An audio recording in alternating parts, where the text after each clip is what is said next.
Bom dia, bom dia. A última do dia, hein, gente? Animados? Uhul! Vamos receber agora a Mari e a Amanda com um tópico sensacional, Family Building, práticas ágeis com crianças. Recebam.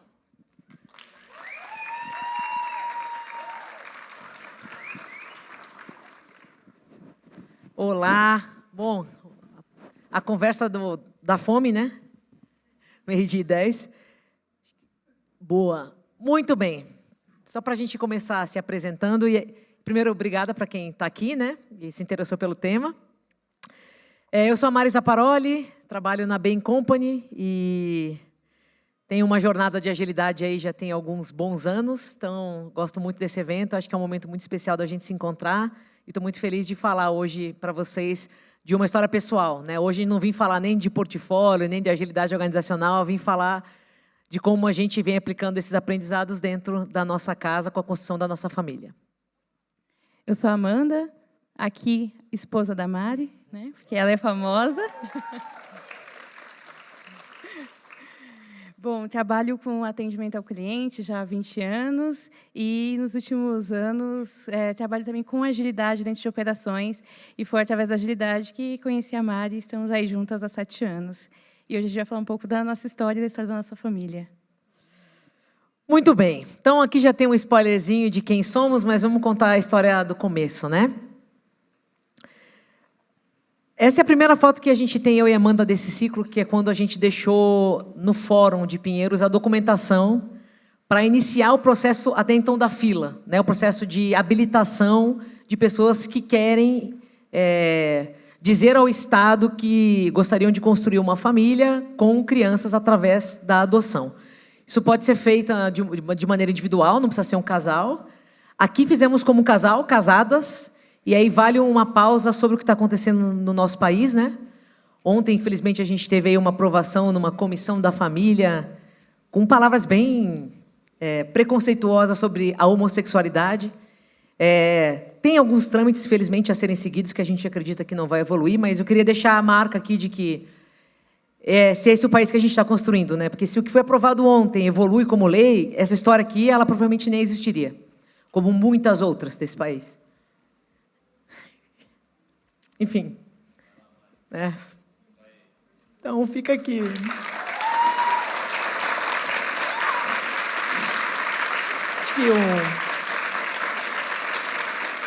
Acho que fica um pedido, assim, para a gente, toda vez que a gente se deparar com algum tipo de preconceito, seja gênero, seja cor, seja características, a gente tem aqui com nossos crachás, com os nossos bottoms, hoje é Brasil, que a gente se revisite, né?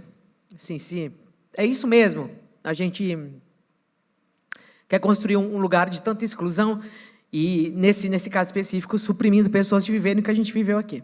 Então, falado isso, vamos em frente. Aqui foi quando a gente deixou nossa documentação lá no fórum. Em setembro, né? Notem.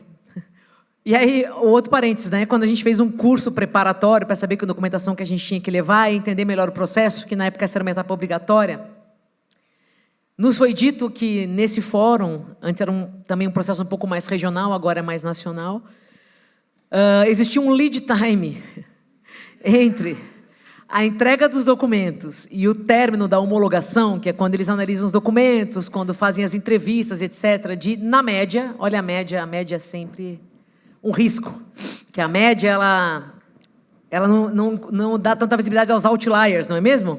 Pois é. Então, a média era de 1 ano. Entre entregar os documentos e vocês estarem habilitadas à fila, e a gente sabia que a fila a gente não ia... provavelmente não ficaria muito tempo, porque a gente já queria uma adoção tardia de crianças mais velhas. A princípio eram 2 crianças de até 12 anos, era a nossa ideia. Então a gente imaginava que a fila não seria tão longa, mas o processo de habilitação, segundo o próprio fórum, tinha um lead time de 1 ano. Muito bem, né? Setembro, né? Olha o que aconteceu. E abre um segundo parênteses. Setembro, eu estava começando na Bain Company, tinha acabado de mudar de emprego, contando com esse 1 ano, né, para me acostumar numa consultoria, nunca tinha trabalhado em consultoria. E a Amanda tinha quantos meses de empresa nova? 2 meses. Uns 2 meses, então... Uns 2 meses. As duas tinham mudado de emprego. Não, vamos lá, levar os documentos. Daqui a 1 ano, a gente provavelmente vai começar esse processo de conhecer os nossos potenciais filhos e tal, e só que não. Essa é a foto, uma primeira foto que nós tiramos quando a gente conheceu as crianças em dezembro daquele mesmo ano. Por uma série de circunstâncias, acho que universais, né? Nós fomos apresentadas e no processo de conversa nos foi testado o limite, né? De qual era a quantidade máxima de crianças que a gente conseguiria incorporar na nossa família. A gente, máximo 3, muito bem. Então aqui os 3, Meg, Davi e Ágata, quando a gente foi na casa de acolhimento onde eles estavam em dezembro daquele ano e a gente conheceu eles. Pois se alguém quiser entender mais do processo, né, não vou me aprofundar aqui, mas você não chega lá falando, olha, nós somos potenciais mães, não é assim que funciona. Você vai como voluntário, enfim, né? Então o Estado tenta preservar também a saúde mental das crianças e não como se fosse uma coisa de prateleira, que vai lá um adulto ou uma adulta, diz quero ou não quero. Não é assim que funciona, pelo menos não foi a nossa vivência, tá? Foi um processo bem cuidadoso, bastante cuidadoso do Estado. E em janeiro de 2020, a gente estava com a guarda provisória das crianças. Essa é a nossa foto simbólica, né, das meias da família. Quando as crianças pediram que a gente tivesse alguma coisa que nos identificasse como um grupo, e a gente comprou meias coloridas, que já não existem mais. Foram utilizadas o suficiente, e a gente bateu essa foto em casa em janeiro de 2020, tá? Bom, aí eu acho que todo mundo sabe o que aconteceu em março de 2020, na verdade. A gente estava há um mês com as crianças e numa fase de se adaptar à realidade de filhos, e quem tem filho, acho que toda chegada exige uma grande adaptação física e psicológica. E a gente recebeu essa notícia que depois de conseguir escola, depois de organizar a vida, nessa vinda tão repentina, não tinha mais convívio social. Entramos em quarentena e ficamos em casa só nós 5. Eu brinco que o universo sacaneou um pouquinho a gente, né? Que justo na nossa vez. Mas e aqui acho que é bom até alinhar expectativas, que nós não somos educadoras parentais, e o que a gente está trazendo aqui não é uma dica ou uma orientação de como usar a agilidade para criar filho. A nossa realidade éramos 2 mulheres trabalhando com agilidade, gestoras, e é isso que a gente conhecia. A gente não entendia nada de criança.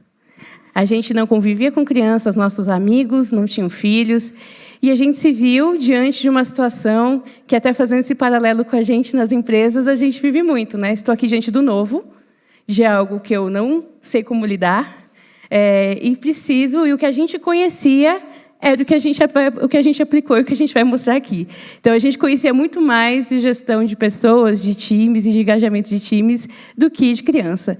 Então, a gente foi no que a gente confiava e começamos a pensar em como a gente ia sobreviver inicialmente, a ficar em casa, nós 5 ainda desconhecidos, e como que a gente faria esse processo, que foi o nosso grande projeto da vida, que é o de construir uma família e de a gente se identificar como uma família. Esse desenho é do Davi, num trabalho da escola, já na quarentena, né? Quarentena de muito mais que 40 dias, né? No isolamento. E foi uma das primeiras vezes também que as crianças se manifestaram como família já, né? Então, emocionou muito a gente quando ele fez esse desenho num trabalho de escola, porque daí para a gente também foi uma mensagem de que essa criança já estava se vendo, mesmo nesse intervalo de poucos meses, dentro de um lar com uma família, trancadinhos, todos sem mais ninguém. Então, o que a gente começou a fazer? Como a Amanda falou, a gente usou o que tinha. Né? Não é que, estado da arte, a gente não sabia mesmo como fazer aquilo funcionar. Então, a gente tirou da cartola o que a gente sabia fazer. Então, vamos lá, criançada. Na época, o Davi tinha... Nossa, a Agatha tinha 2 anos e meio, Meg tinha 6 e o Davi tinha 9. E também tinham questões de defasagem escolar, então não é que eles também estavam, principalmente o mais velho, muito eloquente, com dinâmicas de estudo, tal, tinha outras questões envolvidas ali.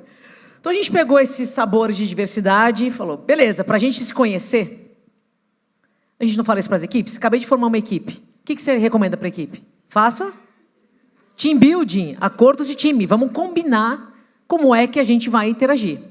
Então vamos fazer os nossos acordos de time. Até porque, assim como nas equipes, o que para a gente era óbvio sobre restrição daquele ambiente, para eles não era. E a mesma coisa acontece no ambiente de trabalho, né? O que é óbvio para uma cabeça não é óbvio para outra. Então, vamos escrever o que pode, o que não pode, o que é limite e o que não é limite.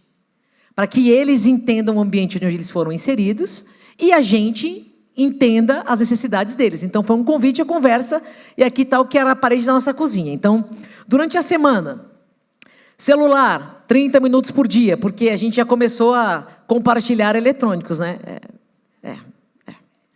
Então, ainda mais sem entretenimento, vamos começar, mas de doses homeopáticas. E aí, com toda, claro, toda Google Family, tudo lá para restringir e tentar cercar um pouquinho do conteúdo que a gente tenta, né? Depois, celular, aí TV, desligar, hora de ir para a cama, ó, 8 horas a Agatha vai para a cama, 9h30 Davi Meg, lição de casa, coisas que tem durante a semana. Coisas que a gente pode fazer final de semana. Porque aqui a nossa rua era vazia, a gente podia andar com eles na rua ali de patinete, bicicletinha, O que não é permitido nunca? Olha lá, restrição, escrito, conversado, bater, não pode. Até essa letra é sua, do Davi? Não, acho que é sua, né? Xingar. É minha. É sua. Desculpa. Não, podia errar, a minha é pior. Xingar, palavrão. Por quê? Palavrão. Parece óbvio, não é. As crianças vão para a escola, escutam palavrão, normaliza. Quem é que vai dizer que palavrão não pode? O que é palavrão? Qual é a palavra que é ruim de ser dita, né, no ambiente familiar? Ou no ambiente qualquer, né? O que é permitido sempre? Conversar, falar obrigado, abraçar e beijar e falar o que sente. Então, incentivos. Então, a gente montou esse quadro numa dinâmica com eles. A pequena não escrevia, mas participou do diálogo ali. Depois, a gente entrou nas atividades ali na seara de atividades escolares, né? Porque a gente teve algumas fases, a Amanda saiu de licença à maternidade, depois eu tirei a paternidade na época, agora bem tem a parentalidade, o que melhora muito, mas na minha época não tinha, então depois eu entrei em part-time e a gente tentou se dividir, mas as crianças precisavam de algum grau de autonomia e responsabilidade. A gente montava os 2 computadores da manhã, o computador da pequena à tarde, tinha toda uma dinâmica. Mas a gente começou a exercitar com eles gestão visual. Então, que os mais velhos escrevessem nos post-its as lições da semana. Então, ali começavam as tarefas de hoje e coisas da escola e da casa. Então, quando a gente começou a criar mecanismos do tipo arrumar a própria cama, guardar o pijama, coisas que eles tinham que se apropriar da responsabilidade de fazer. Então, a gente foi criando as tarefas ali, da escola e não, e começou a ensiná-los a movimentar as coisas feitas, até a sensação de enxergar os compromissos do dia e dando naquilo que estava feito ali. E depois o de baixo é especificamente nas coisas de provas. Ó. Então, quais são as lições que tinham das matérias, as semanas de prova, a gente deixava visual para eles se lembrarem que tem que estudar e coisas do gênero. E essa é uma dinâmica que a gente usou bastante, todo o tempo de isolamento, principalmente o backlog ali da escola, a gente usou bastante com eles. E isso ajudava a responder algumas perguntas. Uma vez o Davi falou, eu queria jogar videogame hoje à tarde. Posso? Resposta, não sei.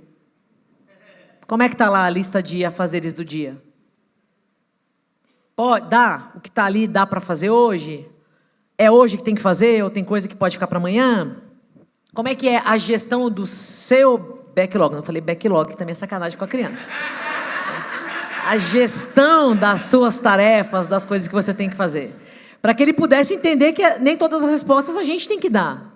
Tem coisa que ele pode decidir, desde que ele entenda a dinâmica e entenda as restrições. Tá? E aí depois a gente subiu o nível coordenação. Quem aqui viu Flight Levels essa semana? Sobe o nível, que é visão um pouquinho mais sistêmica. Vamos falar da semana. E isso aqui é uma coisa que até hoje a gente segue com eles. A gente tem este quadro na cozinha e a gente segue este calendário de coisas que se tornaram rituais da nossa família. Por exemplo, o bolo na quinta-feira, que hoje está antecipado para a quarta, porque amanhã é feriado. E quem faz é a nossa funcionária, então ela já recebeu uma demanda do David, não esquece que quinta é feriado. Tem que fazer o bolo na quarta. Então, bolo é sagrado nessa casa às quintas-feiras. Então, essa foi uma dinâmica que a gente construiu também com eles. E passou a criar esses rituais familiares. O que acontece na minha casa na semana? Na minha casa, na quinta tem bolo. Na minha casa, sexta e à noite é jantar de família. Que algumas vezes, inclusive, a gente quebrou, trazendo amigos ou convidados. Na época da pandemia, a gente tentou fazer online. E eles reclamavam. Não, sexta-feira é o nosso jantar de família. Então, a gente foi achando o que a gente queria como rotina mesmo no dia a dia. Então, ali começaram as agendas das aulas, os horários que as aulas começavam, o dia que tinha psicólogo, porque todo mundo na casa faz psicólogo, 5. Então, os dias do psicólogo, os dias que as duas mães estão livres, olha lá, segunda noite. Porque tinha essa baita expectativa, né? Que horas essa mãe para de trabalhar? Que é uma frase que a gente escuta até hoje. Mas que hora para de trabalhar? Então, olha, na segunda noite as duas mães estão livres. Na terça-feira, só a Amanda está livre, a Mari tem compromisso. Na quarta, inverte. A Mari está livre. Setup de expectativas. Então, a disponibilidade ela não é full, né? Não é eterna. Então, a gente construiu essa dinâmica aqui, ó, filme ou jogo de família aos sábados, feijoada é outro que a gente também segue com frequência, aos sábados a gente ainda come feijoada, e assim por diante. Aliás, do mesmo restaurante dessa época, que agora a gente pede no delivery. Então, e outra coisa, então, o que ficava no quadro, digamos, era a agenda fixa, e os post-its, coisas que surgiam, emergentes. Então, no domingo, o almoço com a Maíta, que era a nossa vizinha. Na sexta, festa junina na aula, online. E esse almoço com a vizinha, não sei se esse foi... Porque a gente falava com a vizinha pelo muro. Olha que foi a pandemia, né? Ela subia a escada, a gente tomava café no muro e tal. Aí já não sei se era no muro ou se a gente já estava se vendo nessa foto aqui. Mas a vizinha foi a pessoa, né, da nossa pandemia. Ela e o marido e o filho. Porque a gente, pelo muro, as crianças sentiam o cheiro da comida dela, gritavam, né? Que tem comida aí! E tal. Então, era um jeito da gente, né, se sentir ali numa vizinhança. Então, este quadro aqui, como comentei, até hoje ele é um artefato muito presente na nossa família e que ajudou a gente a se entender dos compromissos na semana, mais do que o backlog de um dia das crianças, e aquilo que emergia, e os combinados que não são exatamente compromissos, né, mas que foram marcando o que era a rotina e como eu falei, os rituais que a gente começou a desenvolver com eles. Tá? Então, ainda sobre a autonomia, tinha a encrenca do lanche, né? Porque toda a aula online tem a pausa do lanche, que na escola é lindo, toca o semáforo, as crianças vão gritar. Dentro de casa, a hora do caos. As mães trabalhando, em reunião, parou a aula online, meu Deus do céu, hora do lanchinho. O que a gente passou a fazer com eles? A gente começou a deixar, primeiro, os lanchinhos pré-prontos no início da manhã, já separadinhos, 3 kits de lanchinho, que a pequena não tinha aula de manhã, mas acompanhava a rotina com eles. Então, a gente deixava os 3 kits de lanchinhos prontos, ele sabia onde estava, e aí deixava lá fora, acho que é a parte externa da casa, deixava lá fora prontinho, na hora que batia o sinal virtual, eles pegavam os lanchinhos e iam lá para fora, e naquela janelinha era o escritório que a Amanda ficava. Então, a Amanda dava uma olhada ali, eu ficava em cima no quarto também, dava uma olhada lá, né, para checar se deu 10h05, 10h10, as crianças estão comendo, tá tudo bem, né, tirava uma dúvida ou outra e conseguia fazer com que eles mesmos exercitassem este espaço rotineiramente. Então, restrições eram claras, não podia mexer no fogão, não era para sair abrindo coisa. O lanchinho está aqui, é esse lanchinho que é para comer. Insumos disponíveis, que é outra coisa, né? A gente fala de autonomia com as equipes, e onde geralmente a gente se lasca nessa história? Que aquilo que elas precisam para exercer a sua decisão nem sempre está disponível. Então, o que eu tenho que viabilizar? Se eu estou com a intenção de que essas crianças façam o lanchinho delas sozinhas, com algum nível de observação. O que tem que ter? A comida tem que estar pronta, tem que estar num lugar que as crianças enxerguem, tem que ter um lugar onde elas sabem onde elas podem comer, dado que sabia que não podia comer no sofá, então pode comer onde? Então, o que elas precisam de informação para tomar boas decisões? Agora, assim, a água, posso pegar água? Lógico que pode. Não sei, é lógico para ela que pode? Se ela tiver com sede, ela pode pegar água? Então, essas perguntas do que as crianças precisam saber, a gente também deveria fazer quando a gente espera que algum grupo de pessoas exercite autonomia. As pessoas sabem o que elas podem fazer, elas entendem o objetivo daquilo que está sendo pedido e assim por diante. Tinha uma organização coletiva, eles também se pressionavam nessa organização, né? Então, a Meg demorava para descer, o Davi falava, Meg, hora do lanche! Então, você percebia ali ou uma pressão de pares, ou vinha pequena, tá com fome, vamos parar, sai da aula. Não, tá acabando a aula. Tudo isso rolava lá, e a gente só ficava ouvindo a dinâmica. E dado que era uma agenda pré-programada, a gente sempre sabia que entre as duas quem é que ia fazer. Não era exatamente não éramos gestoras que empurravam o trabalho, mas era um nível de supervisão, né? Dava aquela olhadinha para falar, tá todo mundo vivo, inteiro, comendo, tudo bem, né? Fazia aquele double check ali. Uma outra cerimônia que a gente começou a adotar depois de algum tempo foi a retrospectiva. Até porque no começo a gente foi colocando ali muitas restrições, que a casa funciona assim, funciona assado. E ele falou, não, vamos precisar ter um momento aqui para a gente ouvir esse time. Né? Eu falei, Mariana, o time está reclamando que não está sendo ouvido. Temos uma coisa aí para resolver. E aí a gente aproveitou uma cerimônia que era o jantar da família, que era um dia que a gente comia, era um dia que tinha pizza, tinha coisa diferente para comer. E toda sexta-feira, na noite da pizza, a gente fazia uma retrospectiva da semana. A gente colocava ali o que foi bom, o que foi ruim, novos combinados. Então, é aí que aparecia, por exemplo, alguém falando, eu não acho certo o lanche não ter iogurte, ter uma coisa, ou iogurte ou suco. Como é que a gente faz isso? Ou eles traziam assim, não acho que está certo, a gente tem que dormir 8 horas junto com a Agatha, que é pequena. A gente reviu falando, realmente, eles são mais velhos. Os mais velhos vão poder dormir às 9. E a gente começou a adaptar conforme o que eles traziam também. Esse dia da retrospectiva foi um dia super divertido, essa foto, porque foi o dia que eles ganharam livros, inclusive veio do Albino e da Jennifer, que estão aqui, que mandaram livros para eles, então foi retrospectiva com premiação esse dia. E que também mandaram pelo correio, porque a gente não recebia ninguém. E aí eu acho que aí a gente começou a ter esse momento da celebração, do brinde. Até hoje, a Agatha, que é mais novinha, que fala a frase, e o brinde? Né? E o brinde? E ai de alguém que fale o brinde antes dela, porque a capricorniana, que nem eu, fala, o brinde é meu. Ela odeia que alguém fale, o brinde! Antes dela falar. E esse ponto da celebração também veio por uma necessidade das próprias crianças, né? A gente foi sentindo que, às vezes, a gente teve uma série, a gente está trazendo aqui os pontos e o que deu certo, mas a gente teve muita coisa que deu errado ao longo desse tempo de adaptação. E quando alguma coisa melhorava, a vida, a rotina, o cansaço fazia a gente só seguir adiante. Como acontece com nossos times também. Então, eu completei essa, veio outra, esse desafio veio outro. E a gente parou até, diante da retrospectiva, e falou assim, não, a gente vai ter que ter um momento para celebrar o que deu certo. Tanta coisa evoluiu, isso acontecia antes, não acontece mais. Então, esse era o momento... e essa retrospectiva a gente ainda faz. Hoje, de uma forma muito mais orgânica do que acontecia antes, a gente tinha que colocar, impor, inclusive tinha bastão da fala, porque um falava na frente do outro, a gente tinha que organizar o time box para cada um ter o seu espaço de fala. E hoje acontece de uma forma muito mais orgânica e eles acabam, naturalmente, a gente consegue conduzir com que todo mundo fale, vire mais uma conversa, mas ainda com as mesmas perguntas que a gente usava 4 anos atrás. O bastão da fala foi um negócio que a gente passou a usar e funcionou muito, e a capricorniana era a Scrum Master da mesa. Não, tá com o bastão, não fala. A pequena, sim, tanto que a gente tirou o bastão porque ficou muito rígido. Porque não podia fazer nenhum comentário que ela vinha, não pode, tá sem bastão. Então a gente, não precisa ser assim também, né? Mas hoje o atropelamento de fala, eles mesmos brecam, né? E evitam fazer um pouco mais, também estão mais velhos. E o segundo ponto que vale destacar aqui também, como vocês podem perceber, somos mães de crianças negras.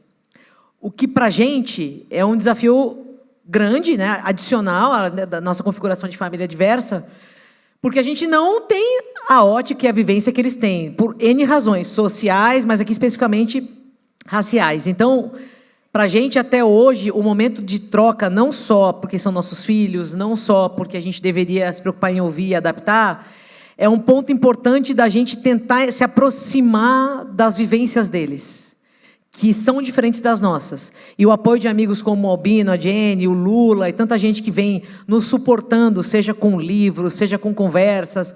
E a gente vê os movimentos como foi aqui a Agilidade Preta surgindo.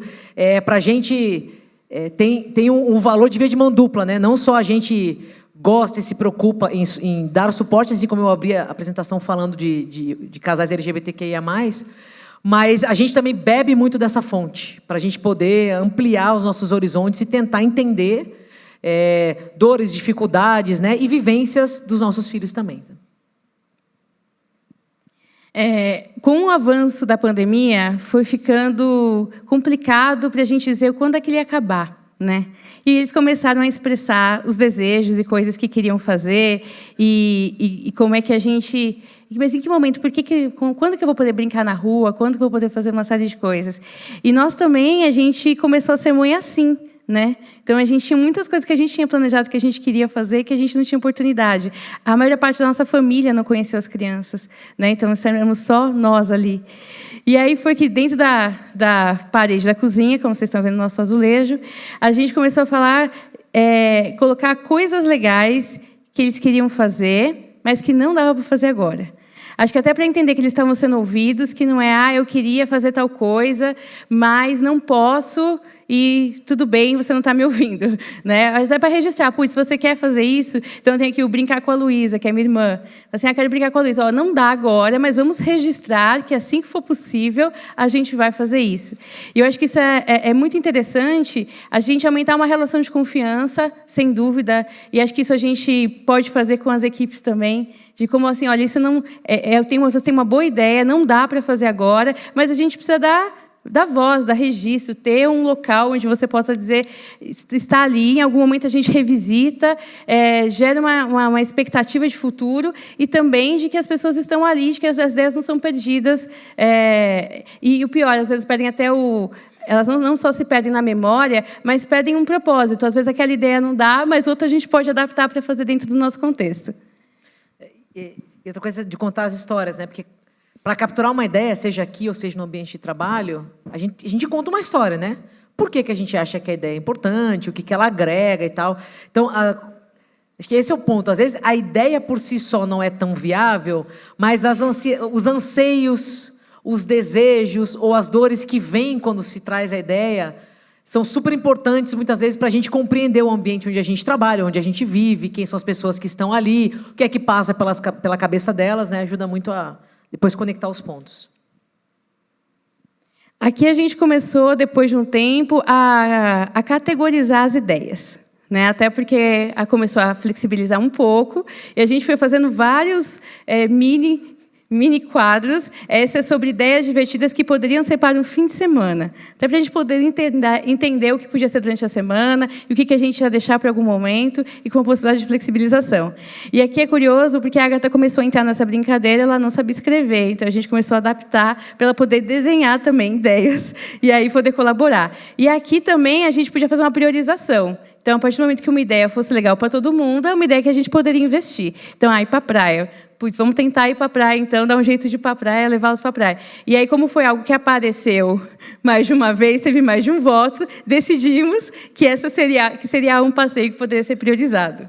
Inclusive, foi em cima disso que a gente começou a fazer uma dinâmica de uma vez por mês, mais ou menos, né? A gente alugava um Airbnb e saía com eles.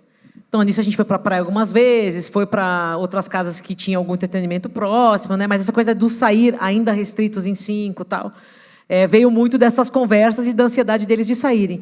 E uma outra preocupação que a gente tinha é que, como tudo era novo para essas crianças, né, porque tentando fazer um exercício mínimo de empatia, de serem retirados de um lugar e levados para uma casa, que em algum ponto eles toparam fazer, mas toparam numa aposta de criança, né? Assim, na capacidade de uma criança de entender riscos e oportunidades, digamos assim. Então, eles não foram forçados para essa construção familiar, mas imagina, né? Foram num convite ali, numa possibilidade. Então, tentando se exercitar no lugar deles, e todo o estranhamento daquilo que estava acontecendo, tinha um risco deles acharem que aquela ia ser a rotina deles. Né? Como é que você explica para a criança? Não, é porque tem uma pandemia rolando aí, então, por causa disso, você está vendo as pessoas só pelo celular, a gente não faz nada fora dessa casa, a gente fala com a vizinha pelo muro. Né? Assim, como é que a gente também fazia eles perceberem que aquilo não ia ser a vida deles para sempre? Era um cenário muito, muito específico. Então, isso aqui ajudava a gente também a trazer outras realidades e essa coisa da gente externalizar desejos, que é super poderoso, que a gente chamou aqui de futurologia positiva, né? De ficar imaginando o amanhã, assim, melhora energia, traz esperança, traz ânimo e assim por diante. E a gente trouxe um ponto aqui, essa é a nossa árvore genealógica, e falando muito sobre aquilo que não é óbvio, né? Uma criança que nasceu, né, uma criança que vem de uma família biológica e nasceu naquela família, ela vai aprendendo ao longo do tempo quem é seu avô, quem é seu tio, como é que funciona. No nosso caso, nós viramos uma família do dia para a noite. A gente citava muitas pessoas, o meu tio, o seu avô. Avô é uma palavra que não fazia nenhum sentido para eles. O que é um avô? O avô é o pai de quem? E qual que é a relação que eu tenho com o avô? E a gente percebeu que faltava uma visão sistêmica de família. Depois de um tempo que a gente se entendeu como família 5, como é que a gente se conecta com o resto? Até porque tinha tio que era amigo que chamava de tio, tio que era tio do abrigo que era tio, cuidador que era tio. Quem é tio? O que é tio, afinal de contas? E aí a gente fez essa ideia até veio de um feedback de uma das psicólogas da Meg, que falou assim, ela não sabe de quem vocês estão falando, tá? Ela não faz ideia. Ela cita pessoas que ela vê no celular, pessoas que ligam, às vezes visitam, mas ela não faz ideia do que vocês estão falando. Tipo, realmente não é óbvio para eles, né? E aí a gente pensou em fazer essa construção conjunta. Então, nós 5 fizemos a árvore da nossa família, falando de onde a gente veio e como é que eles se encaixavam dentro desse todo. E esse foi um espaço muito legal, um espaço de troca também, né? Porque a forma como a nossa família nasceu é uma forma diferente, é uma forma típica, e você tem que fazer os deparos de como a gente se relaciona, né? O que é um avô? Um avô é mais do que o pai da sua mãe. O avô é uma figura, que papel aquela figura exerce. Então, isso fez a gente pensar muito também sobre como a gente tem organogramas em empresas que não significam nada. Quando a gente tem um nome, a gente não tem um papel, a gente não tem uma função, a gente não entende como que esse sistema se completa. Então, esse foi o nosso organograma familiar aqui, e a gente deixou por mais de um ano na parede. E eles voltavam lá para checar. A tia Ieda é quem? Ela é irmã, ela é filha de alguém, ela é filha do vô tal, filha da avó, irmã da Mariana. Eles iam checar para entender qual era a ligação que eles tinham com aquela pessoa. Essa coisa do organograma é super importante, porque quantas vezes a gente acaba trabalhando em empresas ou por causa das mudanças que acontecem, a gente perde completamente essa visibilidade. A gente só ouve os nomes tipo bíblicos, né, quando não são siglas, o LJ, o KM, tá. Assim, cara, quem que é essa pessoa? A pessoa escreve, todo mundo na empresa tem assinatura com o papel a área, aquela pessoa não tem, já é um cheiro, né? Ela é meio autoidentificável, né? As pessoas deveriam saber quem ela é. Então, essa falta de visibilidade da estrutura ao redor é muito comum e atrapalha demais, porque depois você vai fazer as discussões de tomada de decisão com quem que fala, a gente fica perdido e perdida. Mas isso aqui fulano tem que aprovar. Mas quem que é fulano, gente? Então, assim, essas amarrações de organograma, mas mais do que isso, né, como a Amanda falou, de responsabilidade, de papel nessa estrutura, são super importantes. E vale o mesmo quando a gente recebe gente nova na equipe. A gente para contar essa história para as equipes? Quando a gente contrata alguém, a gente vai e fala assim, esta empresa que você trabalha, deixa eu te desenhar o organograma, ou aqui está o organograma do lugar onde você trabalha. A gente faz isso? É importante. E o segundo ponto da nossa bendita árvore, né? Mais de ano mesmo, porque depois a gente teve um problema de atualizar as idades, eles queriam saber as idades. Então a gente teve um update de idades aqui. E o segundo é que, a partir daí, eles começaram a fazer referências como fazem até hoje, agora com mais naturalidade, que é, por exemplo, a mãe da Amanda vem muito em casa. Aí, quando algum filho, principalmente a pequena, né, mas quando qualquer filho quer reclamar da Amanda, vira para a mãe dela e fala, a sua filha, 3 pontinhos, fez tal coisa, a sua filha, não sei o que. Mas, para chegar nessa associação, levou tempo. Não tinha isso, porque eles não entendiam as relações. Então, hoje acontece, a sua irmã era assim, o seu irmão era assado, né? É muito legal ver como isso muda o diálogo e as referências que aparecem. E aí fomos para a parte do reconhecimento, né? Então, esse é mais um, você percebe que são várias folhinhas sulfite e foram ganhando espaços aqui. É sobre falar sobre quem que a gente... Semanalmente também a gente fazer uma gratidão aqui para alguém da família e alguém que a gente queria mandar um recado e ter esse momento também de agradecer, né? E aí a Meg é a que mais escrevia porque ela é a mais fofinha dos 3. Então vinha o feedback aqui das coisas que foram legais e a gente estimulava mesmo que olha, vamos lá, coloca o que teve de bom. Então, um dia fulano me ajudou na louça, outro dia o ciclano dividiu um brinquedo comigo.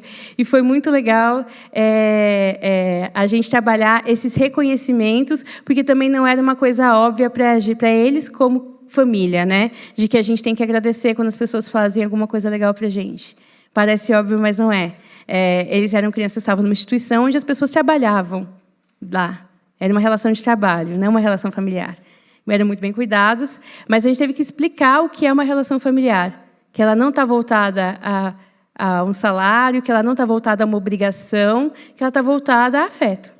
E foi através desses momentos que a gente foi entendendo e medindo também o quanto o nosso nível de afeto foi ficando mais alto, né? Porque eles são incríveis, e crianças super espertas, mas não é quando a gente olha para a cara deles que a gente ama. O amor é construído. E no nosso caso foi longamente construído, aí, principalmente ao longo do primeiro ano. Então, esses momentos foram importantes até para a gente estimular. Você precisa dizer o que não está bom, mas também você pode falar, fazer um reconhecimento para alguém e dizer porque a pessoa está fazendo isso porque ela te ama, porque nós somos uma família.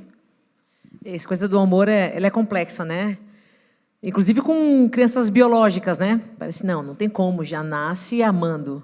Difícil definir o que é o amor, né? Mas uma coisa provavelmente é construído, né? É difícil dizer quando tem o que não tem, ainda mais quando as mulheres em geral, né, geram a criança, aquilo um tempo, tem uma relação de afeto ali na parentalidade, mas fato é que a gente constrói isso com o tempo, né? E não é o tempo inteiro um mar de rosas, né, de flores, nem em crianças, filhos por adoção, nem filhos biológicos, porque dá um trabalho danado, né? E todo mundo aqui que vê ou vive sabe disso. Então, é um exercício, e no nosso caso, de ambos os lados. A gente quis, a gente foi atrás, a gente trouxe eles para a nossa casa. Eles quiseram vir. Mas fato é que, estando lá, vivendo lá, esse exercício de se amar que a gente foi fazendo ali. E isso aqui ajudava bastante, né? Assim como nas equipes. Trabalhar reconhecimento também é super importante, né? Reforça muito os laços. E aí eu vou entrar numa questão polêmica, que é a gamificação, né? Essa eu vou começar a falar e passar para a Mariana, porque a ideia foi dela. Ela achou... A gente percebeu que a gente estava no momento de divisão de tarefas e a gente precisava estimulá-los a ajudarem nas tarefas da casa, né? Então, precisamos ensinar que isso faz parte da nossa rotina aqui. E aí, além das tarefas que eles tinham como obrigação, arrumar a própria cama, a gente começou a estimulá-los a ajudar em coisas que a gente fazia sozinha antes. Como lavar a louça, arrumar outras coisas da casa, varrer a casa. Aí, rolou uma regra, né? E foi uma construção coletiva, isso foi, sobre que coisas eles podiam ajudar, dividido também por idade, né? Porque tem idades diferentes, com possibilidades técnicas diferentes, e cada atividade valia um ponto. E havia penalidade também. Então, se você cometesse alguma infração, desrespeitar a mãe ou empurrar, por exemplo, era menos 20 pontos. Então, era o mais grave. Mas tinha o mais grave, né, que era o bater o palavrão, menos 50 pontos. Então, a gente tinha que lavar muita louça se xingasse alguém. Enfim. E aí rolava essa visão entre pares e rolou óbvio, eles super se responsabilizaram. O primeiro dia foi uma grande empolgação. E eles se cobravam o tempo todo. Fulano fez isso, mas você não fez direito, não sei se vai valer o ponto. Enfim, então foram 2 dias de intensa competitividade. Até que... Só um comentário aqui do empate, né? Notem que a gente também definiu critérios de desempate. E se empatar? Aí, qual é o critério de desempate? Não tem penalidade, quantidade de ajudas e na sorte. O terceiro empatou tudo. Vai lá na sorte, lá, Joaquim Pô. E aquele quadro de pontuação que fez foi o Davi. Pode anotar ali, tá? Ele que montou. Mas, gente, a questão fizemos o teste, aí rodou 2 dias bem, né? Fizemos a execução, pilotamos a gamificação. Desde o princípio, eu disse, acho que vai dar ruim. Porque valia coisas, né? Aí eu falei assim, no time, quando vale dinheiro, né? Muita coisa se perde, né? Quem já viu isso? O OKR valendo dinheiro, né? Bônus baseado em OKR. O que acontece, né, gente? As métricas moldam os comportamentos, como muito falado aqui, nesse e em outros Agiles Brasil. O que aconteceu foi, eles começaram a criar a própria demanda. Então, haviam crianças que sujavam o chão para poder varrer. Que bagunçava alguma coisa para poder arrumar. Ou vinha uma questão assim, olha, eu estou vendo uma folha lá no chão lá fora, hein? Se eu pegar, vai ser 5 pontos. Então, percebemos uma onda de manipulação, competitividade. A Agatha pequena começou a ficar louca, porque ela não sabia fazer as coisas com o maior ponto. E ela é super competitiva. Então, como é que eu vou... Aí a gente começou a dar pontos para ela poder ficar meio café com leite. Aí os irmãos ficaram revoltados que ela estava com café com leite. Resumindo, gente, foi um grande desastre. Isso nunca mais aconteceu.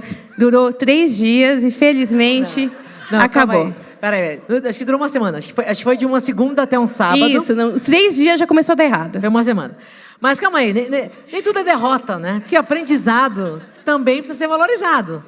A gente fez, assim, existiam alertas, isso aqui vai dar ruim. Existiam esperanças, acho que vai dar bom. Existia vontade do time, o time falando, vamos aí, ponto, prêmio, vamos aí, é pequeno, vamos aí. Então, a hora que a gente sentou fazer a dinâmica, botar as atividades, a pontuação, foi um alvoroço, estava todo mundo mega engajado. O time todo estava engajadíssimo. Só tinha ali a C-Level falando, isso aí vai dar ruim. A CFO, estava a CFO falando, não, isso aqui vai dar bom.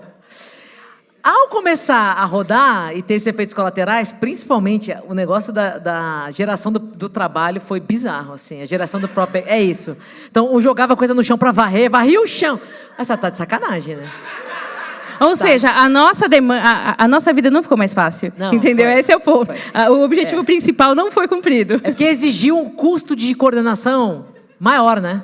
Ter que botar as restrições ao longo do caminho, tirar esses desvios, lidar com a pequena, que queria botar o banco lá né? Ela pegava o banquinho, eu vou levar a nossa, 3 anos de idade. Não, meu bem, não dá. Mas ele não ganhou ponto. Então, foi tanta gestão demandada para tentar acabar bem que a gente absolutamente nunca mais repetiu isso aqui. Não. Foi um ciclo, que foi mais ou menos uma semana. Mas temos lições aprendidas, né? Estão aqui, ó. Realmente validado o que a gente até imaginava, né? Que quando você faz estímulos extrínsecos, a mudança de comportamento ela é generalizada, porque todo mundo, inclusive uma criança de 3 anos, é capaz de entender a maneira como ela está sendo medida e alterar bastante, significativamente o seu comportamento para tentar ganhar aquele jogo que está colocado para ela ali. E eles nem sabiam o que era o prêmio, né? A gente falou que ia ter um prêmio. Aí eles nem sabiam o que era o prêmio e já deu o que deu. Então, foi ótimo, a gente se divertiu, tem várias fotos, tal. A gente fazia atualização, tinha um quadro em pé, né? Tinha o daily stand-up, a gente parava à noite para ver como é que estava o placar, fechava ali, ó, fechava o dia. Então, gerou foi mais um foco de integração entre a gente e dessa construção familiar, isso valeu, né? Foi mais um momento onde a gente tentou fazer um negócio juntos e fazia essa sinergia de ação, mas fato é que a gente não repetiu mais. Não repetiu mais. Então tá aí, né? Só para sacramentar, né? A meta. Goldra, diga-me como me mede, eu te direi como me comportarei. Fato, não é só adulto, crianças sabem fazer isso muito, muito bem. A gente teve aqui que revisitar, a gente tentou, até pensou em como você mudava a regra do jogo no meio do caminho, mas aí a gente percebeu que é um loop, é um buraco sem fim, né? Porque daí, claro, você vai mudar a regra, a criança vai operar o sistema de novo. Que é como a sociedade vive, como as organizações vivem, né? Como é que eu vou ser medida, é assim que vai direcionar o meu comportamento. E ainda mais ali que tinha uma página em branco desse sistema de relação, né? A gente estava completamente whip nesse processo. Aí mais ainda que o risco de levar para o lado errado era muito grande. Né? Não, e exatamente como a gente enxerga nas empresas, é quando você tem as pessoas em busca de uma task e não de uma ideia, a gente tem um desalinhamento. Então, percebemos, vocês precisam ter a ideia de que para essa casa estar limpa para a gente, todo mundo tem que trabalhar. Não vai ser divertido, não vai ser tão divertido quanto fazer um task, mas voltamos ali para a ideia de que propósito a gente tem através disso, né? Por que isso é importante e não exatamente se você cumprir essa tarefinha, você vai ser beneficiado, por causa disso você vai ganhar alguma coisa. E só um comentário, já estamos no tempo aqui, mas eu lembro agora da discussão da lava-louça. Nessa época a gente não tinha lava-louça. Então, com o tempo, a gente foi criando ali um dia da semana, um lava-louça, que se estabeleceu até hoje, né? Então, segunda eu, terça Amanda, quarta Meg, quinta Davi, sexta Agatha, que a gente é que lava, é óbvio. Beleza. Aí, e todo mundo fazia, uns reclamando mais, outros menos, mas engatou na rotina. Aí a gente ganhou uma máquina de lavar louça. Aí, semana passada, retrasada, na hora de tirar o prato da mesa, que todo mundo faz isso, para botar na lava... Então, o dia de lavar louça virou o dia de limpar o prato para botar na lava-louça, não lava mais a louça. Ou só se tem panela, o delta, né? A diferença. Aí é isso que a gente escuta uma discussão entre os mais velhos. Eu tenho que botar a louça, é você que põe meu prato na lava-louça. Aí geramos um stop the line. Pé! tá acontecendo aqui, cara? Não, porque é o dia dele de botar lá, dela de botar na lava-louça, eu que tô botando... Por que vocês estão discutindo o esforço de botar o prato na lava-louça? É sério? É sério isso? A gente saiu de um lugar onde lavávamos, todo mundo lavava a louça na água fria, depois a gente foi morar numa casa que tinha água quente na pia, agora a gente está botando lavar a louça na lava-louça, e a pessoa está reclamando. Então, a régua e a expectativa do processo muda conforme você vai dando mais recurso, viabilidade. Isso acontece na vida real da gente também, nas equipes. Quanto mais tem, e não estou dizendo que não é para dar, né? Assim, a gente quer ter sempre ambientes melhores, com mais opções, mas a gente muda o comportamento com isso também e passa a reclamar do que nem reclamava. Nossa, a gente achou o fim dos tempos. Quem está educando essas crianças? Não sabe nada da vida, essas crianças. Mas quem não vivencia isso hoje, né? O presencial e remoto. A gente tem uma série de discussões parecidas sobre coisas que hoje a gente reclama e que hoje a gente vê valor e que antes, quando a gente tinha recursos mais limitados, a gente não tinha. E aí mais um exemplo de reconhecimento, né? A gente começou a aplicar o Cudo em casa. Então, essa é a Meg, e esse foi um dia que ela tomou vacina. E ela odeia vacina, tinha pânico. E foi um jeito da gente fazer reforço positivo para eles, né? Então, fazer um cartãozinho de quando a coisa estava certa. E aí, diferente do reconhecimento que era entre pares, esse vinha da gente. Então, a gente tinha lá um bloquinho de cartões.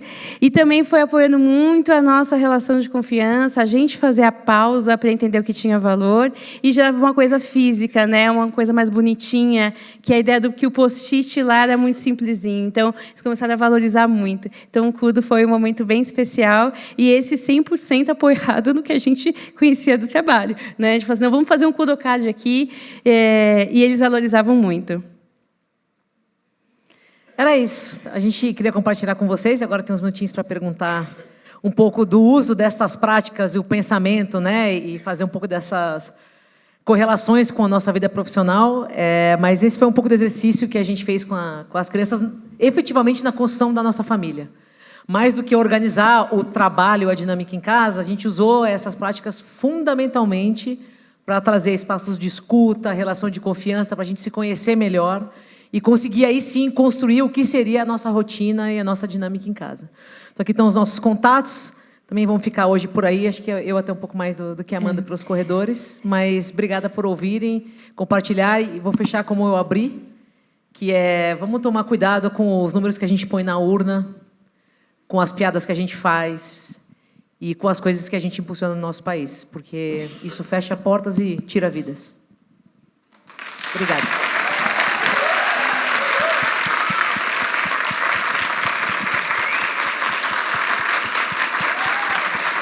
Obrigada. Muito obrigada, gente. Valeu.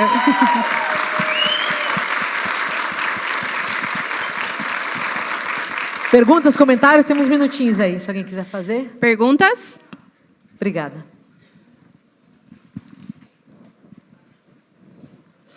Mari e Amanda, primeiramente, parabéns pela palestra.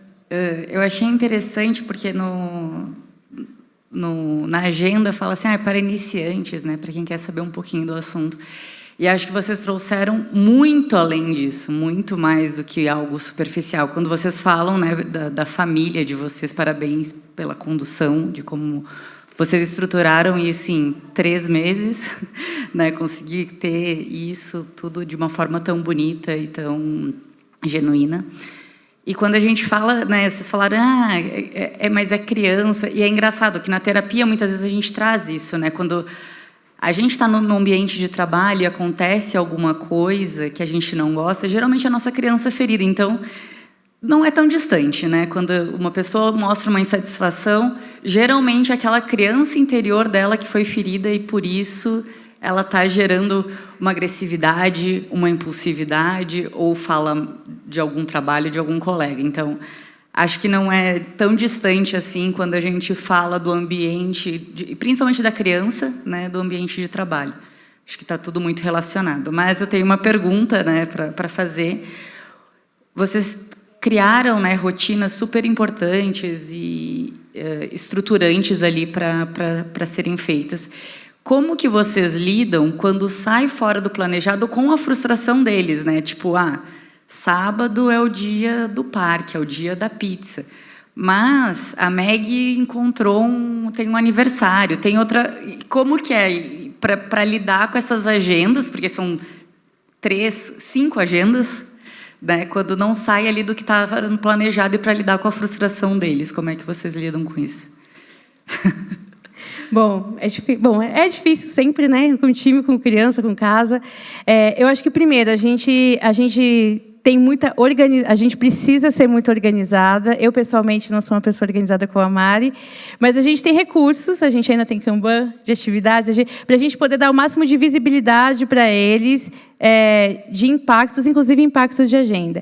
Eu acho que, diante de uma frustração, acho que a gente tem um primeiro passo de escuta, porque pode ser absurdo, né? Mas faz sentido para aquela pessoa, como a gente falou do lava-louça. Então, é absurdo, mas, de alguma forma, algo trouxe ali. Tentar entender a função principal e voltar com uma compreensão do porquê de escolha. Então, a gente educa eles de uma forma com autonomia. A gente já pegou, principalmente o Davi, numa grande parte da infância ele já tinha vivido sem a gente. Então, assim, temos pouco tempo para formar esses adultos, né? Então, aqui a gente tem que ter o máximo de autonomia e de autorresponsabilização, que eu acho que é uma das coisas que a gente peca muito nas empresas, né?